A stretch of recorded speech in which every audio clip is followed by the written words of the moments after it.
जम्मू काश्मीरच्या सांबामध्ये बीएसएफची मोठी कारवाई, 7 दहशतवाद्यांना कंठस्नान.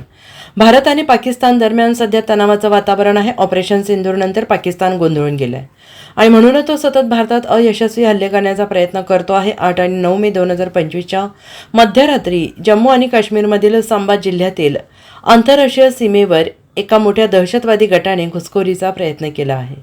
सीमा सुरक्षा दलाने दहशतवाद्यांचा हा प्रयत्न यशस्वीरित्या उधळून लावला आहे. या कारवाई दरम्यान भारतीय सैन्याने किमान 7 दहशतवाद्यांना कंठस्नान घातले आणि एवढंच नव्हे तर धंदार इथल्या पाकिस्तानी चौकीचं भारतीय सैन्यानं मोठं नुकसान केलं आहे. याच पोस्टमधून घुसखोरीचे प्रयत्न केले जात होते. 8 आणि 9 मे रोजी बीएसएफने जम्मू काश्मीरमधील सांबा जिल्ह्यातील आंतरराष्ट्रीय सीमेवर दहशतवाद्यांच्या घुसखोरीचा एक मोठा प्रयत्न उधळून लावलेला आहे. किमान 7 दहशतवाद्यांना सैन्याने ठार मारले आणि पाकिस्तानी चौकी धंदारचं मोठ्या प्रमाणात नुकसान केलंय, अशी माहिती बीएसएफच्या सूत्रांनी दिली आहे. त्यांनी चौकी उद्ध्वस्त केल्याची थर्मल इमेजर क्लिपसुद्धा शेअर केली आहे. भारत आणि पाकिस्तानमधील अस्थिर परिस्थितीचा फायदा घेत या दहशतवाद्यांचा घुसखोरीचा प्रयत्न सुरू आहे, परंतु त्यांच्या प्रयत्नांना हाणून पाडण्यासाठी भारतीय सैन्य अत्यंत सतर्क आहेत. Bureau report, SBN Marathi.